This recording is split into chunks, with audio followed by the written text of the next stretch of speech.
আমি যেখানে যেতাম শ্বশুর আব্বাই সেখানে যেত। আমি রান্নাঘরে রান্না করতে গেলে সেখানেও শ্বশুর আব্বা চলে আসত। মাঝে মাঝে শ্বশুর আবু আমায় এমন কিছু কথা বলতো সেটা আমি সহ্য করতে পারতাম না। শিশুর বাবা মা সবসময় বলতো, আমি যদি আমার ছেলেকে না বলতাম তাহলে সে তোমাকে বিয়ে করত না।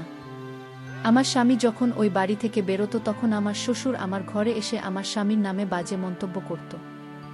একদিন রাতে আমার স্বামী আমার ঘরে আসেনি, আর আমি ভয় পেয়ে আমার শ্বশুরের ঘরে চলে যাই। তারপর আমার শ্বশুর আমার যা অবস্থা করলেন সেটা আমার বলতেও লজ্জা লাগছে, কারণ কিছু রাত এতটাই অন্ধকার হয় যে মানুষের জীবন থেকে সব আলো মুছে দেয়। আজকের রাতটা আমার জীবনের এমনই একটা অন্ধকার রাত হয়ে ওঠে। আমার স্বামী রজব এখনো বাড়ি ফেরেনি। রাত 1টা বাজছে। আমি ঘরে বসে তার ফেরার জন্য অপেক্ষা করছিলাম। আমার নজর বারবার ঘড়ির কাঁটার দিকে চলে যাচ্ছিল। সেকেন্ডের কাঁটার সাথে সাথে আমার ভয়ে গলা শুকিয়ে যাচ্ছিল। আমি প্রার্থনা করছিলাম যাতে রজব তাড়াতাড়ি বাড়ি ফিরে আসে। এরই মাঝে হঠাৎ করে বিদ্যুৎ চলে যায়। পুরো ঘরটা একেবারে অন্ধকার হয়ে যায়। আবার অন্ধকারে খুব ভয় লাগে, আর এখন চারিদিক অন্ধকার। এমনিতে আমি রজবের না ফেরার জন্য চিন্তায় ছিলাম। তার উপরে অন্ধকার, আমি কিছু দেখতে পাচ্ছিলাম না। মনে হচ্ছে যেন আমি অন্ধ হয়ে গেছি। আমি কোনো রকমে জিনিসপত্রকে নিজের ঘরের দিকে যাচ্ছিলাম। তখনই পাড়ার একটা কুকুর ঘেউ ঘেউ করে ডেকে উঠল। এত জোরে ডাকত যে মনে হলো সে আমাদের উঠোনে চলে এসেছে। ভয়ে আমার প্রাণটা বেরিয়ে যাওয়ার মতো অবস্থা। বাড়িতে তখন আমার শ্বশুরমশাই ছাড়া আর কেউ ছিল না। তিনি ওনার ঘরে ঘুমোচ্ছিলেন, আর আমি নিজের ঘরে একা ছিলাম। আমার মনে হচ্ছিল যে কুকুরটা আমাদের উঠোনে চলে এসেছে, আর সে যে কোনো সময় আমার কাছে চলে আসতে পারে। আমি ভয়ে ভয়ে আমার শ্বশুরের ঘরে গিয়ে পৌঁছালাম। আমি ওনার ঘরের দরজায় ধাক্কা দিতে লাগলাম। যখন ঘরের দরজা খোলে তখন আমি ভয়ে কাঁপছিলাম। আমি বলি, বাবা, আমার মনে হচ্ছে আমাদের উঠোনে একটা কুকুর ঢুকে পড়েছে। আমার খুব ভয় করছে। আমি কি আপনার ঘরে আসতে পারি? আমি এত ভয় পেয়ে গিয়েছিলাম যে আমার মাথা কাজ করছিল না, তাই হয়তো আমি একটা ভুল পদক্ষেপ নিয়ে ফেলি। আমার শ্বশুরমশাই আমাকে তার ঘরে যেতে বললেন। তারপর ঘরের দরজা বন্ধ হয়ে যায়। আর তারপর আমার সাথে যা হয়েছিল সেটা আমার পক্ষে মেনে নেওয়া সম্ভব ছিল না। তাহলে মূল ঘটনাটি বলি। তা একজন স্ত্রী যদি তার স্বামীর থেকে কম সুন্দর হয়, তাহলে সে সবসময় হীনমন্যতায় ভোগে। আজকাল আমার সাথে সেটাই হচ্ছে। রজব একটা খুব সুন্দর দেখতে জোয়ান ছেলে। আমিও দেখতে খারাপ ছিলাম না, কিন্তু আমার গায়ের রংটা একটু ডেম ছিল। এই কথাটা আমাকে বিয়ের পরের দিনই আমার শ্বশুরমশাই মুখ থেকে শুনতে হয়। সকালে যখন আমি জলখাবার খেতে ঘর থেকে বেরিয়ে আসি, তখন বাড়িতে অনেক আত্মীয় স্বজন ছিল। খাবার টেবিলে আমার শ্বশুরমশাইয়ের সাথে তার বোনেরা বসেছিল। আমার শাশুড়ি মারা গিয়েছিলেন। আত্মীয় স্বজনদের মধ্যে বেশিরভাগই আমার শ্বশুরমশাইয়ের ভাইবোন ছিল। আমি ওনাদের সাথে বসে জল খাবার খেলাম। আমার শ্বশুরমশাই সবার সাথে আমার পরিচয় করিয়ে দিলেন। তিনি খুব খোশমেজাজে ছিলেন। কিছুক্ষণ পর সব আত্মীয়রা তাদের বাড়ি ফিরে যায়। তখন বাড়িতে শুধু আমি আর আমার শ্বশুরমশাই ছিলাম। আমার শ্বশুরমশাই আমার জন্য চা বানিয়ে নিল। উনি বলেন, আমি ভাবলাম আমার বৌমা খুব ক্লান্ত, তাই আমি তার জন্য চা নিয়ে এলাম। তিনি আমার পাশে সোফায় বসে পড়লেন, আর চায়ের কাপটা আমার হাতে ধরিয়ে দিলেন। তিনি বলতে লাগলেন, রজব এমনিতে খুব ভালো ছেলে। সে আমার সব কথা শুনে তুমি একটা ভালো মেয়ে, কিন্তু আরও ভালো হতো যদি তোমার গায়ের রংটা একটু ফর্সা হতো। ওই যে বলে না, বসেই হয় যাকে সব সময় কাছে পেতে ইচ্ছে করে। উনার কথা শুনে আমি একটু অস্বস্তি বোধ করছিলাম। আমি উনাকে বললাম, আমি আপনার কথা ঠিক বুঝতে পারলাম না।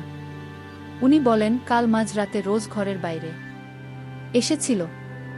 আমিও তখন জল খেতে উঠেছিলাম, তাই আমার তার সাথে দেখা হয়ে যায়। সে আমাকে বলে, বাবা, তুমি তার মধ্যে কি এমন দেখেছিলে? তুমি তো জানতে যে আমার সুন্দরী মেয়ে পছন্দ। তুমি অন্তত আমার পছন্দের মানটা রাখতে পারতে।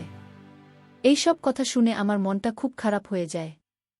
তবে রজব কাল রাতে আমার সাথে কোনো খারাপ ব্যবহার করেনি। সে এমন কোনো কথা বলেনি। সে বরং আমার প্রশংসা করেছিল। তবে হ্যাঁ, আমার মনে আছে যে রজব রাত 2টা-3টা নাগাদ একবার ঘরের বাইরে বেরিয়েছিল। কিছুক্ষণ পর আবার ফিরে এসেছিল। আমি হাঁ করে শ্বশুরমশায়ের মুখের দিকে তাকিয়ে রইলাম। তিনি আমাকে বললেন, আমি বুঝতে পারছি তোমার এই কথাগুলো শুনতে ভাল লাগছে না। আমি কাল রজবকে খুব বকেছি আর বলেছি সে যেন ভুলেও তোমাকে এসব কথা না বলে। সে তোমাকে এরকম কোনো কথা বলেনি তো? আমি মাথা নেড়ে বললাম, না, এই কথাটা আমার বিশ্বাস করতে কষ্ট হচ্ছিল, কারণ কাল রাতে রজব আমার সাথে খুব ভালো ব্যবহার করেছিল। শ্বশুরমশাই এর পরের কথাগুলো আমাকে আরও অবাক করে দেয়। তিনি বলেন, আমি ওকে বারবার বারণ করেছি সে যেন তোমার মনে কষ্ট না দেয়। তুমি কিছু মনে করো না মা। কিন্তু আমি যখন তোমাকে দেখতে গিয়েছিলাম তখন তুমি মেকআপ করেছিলে। তখন তোমাকে দেখে আমার ফর্সা মনে হয়েছিল, কিন্তু তোমার আসল রংটা তো পরে দেখলাম। ওনার কথা শুনে আমি চুপ করে গেলাম। আমি বুঝতে পারছিলাম না কি জবাব দেব। হ্যাঁ, এটা সত্যি যে আমাকে যখন দেখতে আসা হয়েছিল তো এখন আমি একটু মেকআপ করেছিলাম, কিন্তু সেটাই তো স্বাভাবিক। আজকাল সব মেয়েরাই তো একটু আধটু সাজগোজ করে। রোজের সাথে যখন আমার সমস্ত বিয়ের কথা পাকা হয়েছিল তখন আমি খুব খুশি হয়েছিলাম, কারণ শ্বশুরবাড়িতে আমার ভুল ধরার জন্য আমার কোনো শাশুড়ি ও ননদ থাকবে না। কিন্তু তখন কি আর আমি জানতাম যে আমার শ্বশুরমশাই বিয়ের পরের দিনই আমার কথায় খুব ধরতে শুরু করবেন। বিয়ের পরের দিন থেকে আমি রান্নাবান্না আর ঘরের কাজ করা শুরু করে দিয়েছিলাম, কারণ বাড়িতে শুধু আমার শ্বশুরমশাই আর আমার স্বামী থাকত। এমনিতে আমার শ্বশুরমশাই খুব ভাল ছিলেন, আমার সাথে খুব ভালোভাবে কথা বলতেন, কিন্তু উনি রজবের ব্যাপারে যেসব কথা বলতেন সেসব শুনতে আমার ভাল লাগত না। রজব অফিসে বেরিয়ে যাওয়ার পরে বাবা আমার ঘরে চলে আসতেন। আমি তখন রজবের ফেলে রাখা জিনিসপত্র গোছাতে ব্যস্ত থাকতাম। বাবা এসে বলতেন, তুমি তাড়াতাড়ি আমাদের জন্য জলখাবার বানানো, তারপর আমরা দুজনে বসে গল্প করব। তিনি আমার সাথে বন্ধুর মতো কথা বলতেন। আমি ওনাকে এটাও বলতে পারতাম না যে আমি খুব ক্লান্ত, একটু বিশ্রাম নেব। কিন্তু চিন্তার বিষয় এটাই যে বাবা সবসময় আমার খেয়াল রাখতেন। আমি যখন রান্নাঘরে থাকতাম তখনই সেখানে এসে হাজির হতেন। আমি যখন রান্না করতাম তখন তিনি বলতেন, এভাবে নয়, এভাবে বানানো যাবে, এই খাবার পছন্দ নয়, এমনিতেই তুমি দেখতে ভালো নয়। তার উপর যদি স্ত্রীর দায়িত্বটা ভালো করে পালন না করে তাহলে স্বামীর মন জিতবে কি করে? মাঝে মাঝে আবার বলতেন যে তুমি রুটিটা গোল করে ফেলতে পারো না। তো সবসময় যদি কেউ কারো মাথার উপর চেপে থাকে তাহলে সেটা একসময় বিরক্তিকর হয়ে ওঠে। আমিও বাবার উপর বিরক্ত হতে শুরু করেছিলাম। একদিন এমন একটা ঘটনা ঘটে যেটা আমাকে আরও বিচলিত করে তোলে। একদিন আমার শ্বশুরমশাই বলেন, রজব কখনো তোমাকে কোথাও ঘুরতে নিয়ে যাবে না, কিন্তু আমি জানি তোমারও ঘুরতে যেতে ইচ্ছে করে। তুমি অনেক স্বপ্ন নিয়ে এই বাড়িতে এসেছ। চলো, তুমি রেডি হয়ে নাও, আমি তোমাকে ঘুরতে নিয়ে যাব, আমরা শপিং করতে যাব। বাবা আমার সাথে আমার শাশুড়ি মায়ের মতোই ব্যবহার করতেন। আমার সব কাজে ভুল ধরতে বলতেন। রজবের এটা পছন্দ নয়, ওটা পছন্দ নয়।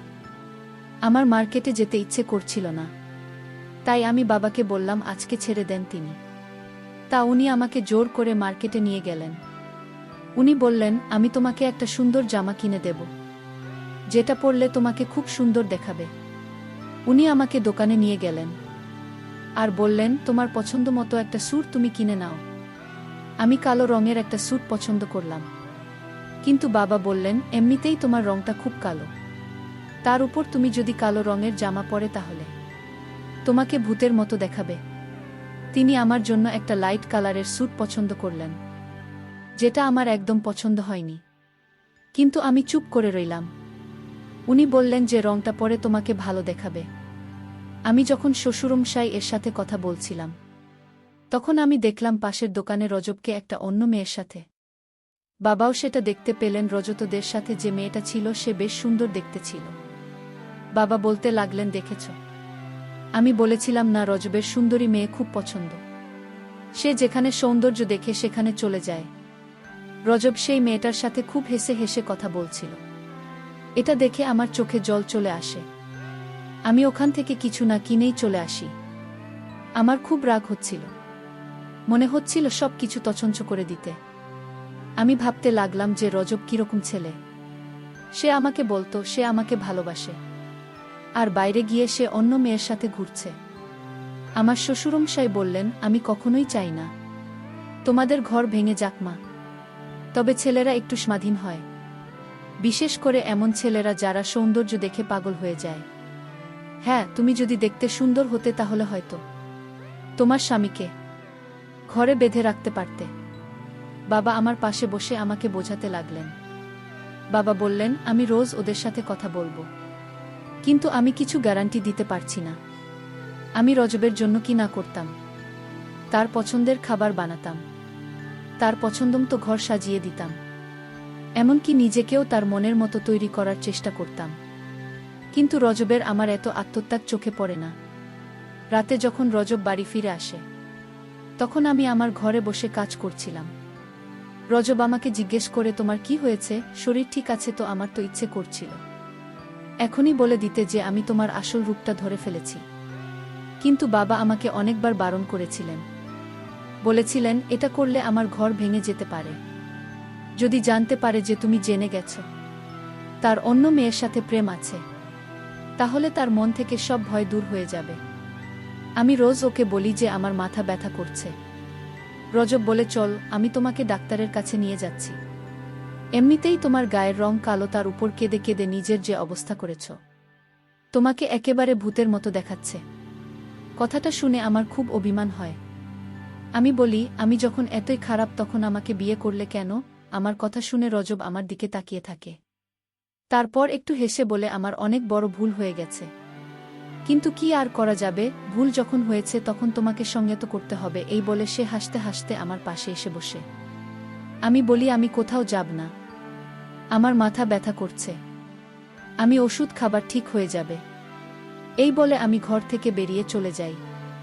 কিন্তু আমার মনটা খুব খারাপ হয়ে যায়। স্বামী যদি তার স্ত্রীকে ভালোবাসে আর সবসময় তার খুঁত ধরে, তাহলে এক সময়ে স্ত্রী ও তার স্বামীর প্রতি ভালোবাসা কমে যায়। রোজ ওদের প্রতি আমার টান আস্তে আস্তে কমতে শুরু করেছিল। একদিন আমার শ্বশুরমশাই বলেন যে তাদের পরিবারের একজনের বিয়ে আছে, তাই আমাকে তৈরি থাকতে বলেছিলেন।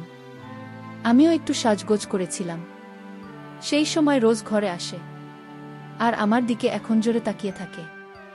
ওকে দেখে আমার মনে হলো যে আমি হয়তো তার মনে প্রভাব ফেলতে পেরেছি।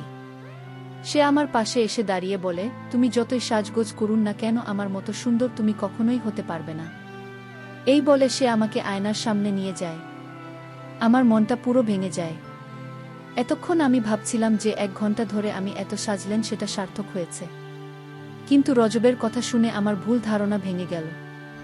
মনে হচ্ছিল আমার শ্বশুরমশাই ঠিকই বলেন যে ছেলেরা সেই মেয়েকে ভালোবাসতে পারে যারা দেখতে সুন্দর হয়। আমি রজবের থেকে সরে আসি। রাগের মাথায় আমি আমার সব গয়না খুলে ফেলি। তারপর টিস্যু পেপার দিয়ে মেকআপ মুছে ফেলি। এটা দেখে রজব একটু গম্ভীর হয়ে যায় আর বলে, রজনী, তুমি এটা কি করছো? আমরা এমনিতেই অনেক লেট হয়ে গেছি। আমি বলি, আমি কোথাও যাব না। রোজ বলে, এমন ছেলেমানুষি কেন করছো তুমি? একটা ছোট ব্যাপারকে এত বড় করে কেন দেখছো? আমি বললাম, আমার ওখানে যাওয়া ঠিক হবে না, কারণ আমি তোমার পাশে মানাবে না। আর তোমার কি মেয়ের অভাব আছে? ওখানে অনেক সুন্দরী মেয়ে থাকবে, তুমি বরং তাদের সাথে। এটা বলার সাথে সাথে রজব আমার গালে জোরে থাপ্পড় মারে। আমি এটার জন্য একদম তৈরি ছিলাম না। আমি রজবের কাছ থেকে এটা আশা করিনি। রজব বলে, এসব কি কথা বলছো তুমি? তোমার কি আমাকে দেখে সেরকম লোক মনে হয়? আমাদের গলার আওয়াজটা এতটাই উঁচু ছিল যে ঘরের বাইরে অবধি আমাদের আওয়াজ শোনা যাচ্ছিল। আমি বলি, আমার সামনে ভদ্রলোক। আমার শ্বশুরমশাই আমার কাছে এসে বসে। আমি বলি, সবসময় রজব আমাকে নিয়ে ব্যঙ্গ করে। আমি যখন ওর এতটাই অপছন্দ তখন ও আমাকে বিয়ে করো কেন? আমি জোরে জোরে কাঁদতে শুরু করি। আমার শ্বশুরমশাই আমাকে সান্ত্বনা দিতে থাকে আর বলেন, রজব এরকমই, আমি ওকে বোঝাবো, তুমি চিন্তা করো না। আমি তো চাই যে তোমরা দুজনে সুখের সংসার করো, কিন্তু তার কোনো নমুনা আমি দেখছি না। সুর আব্বা বললেন, এসব বাদ দিয়ে এখন চলো বিয়ে বাড়িতে। আমি বিয়ে বাড়িতে বাবার কথায় গেলাম।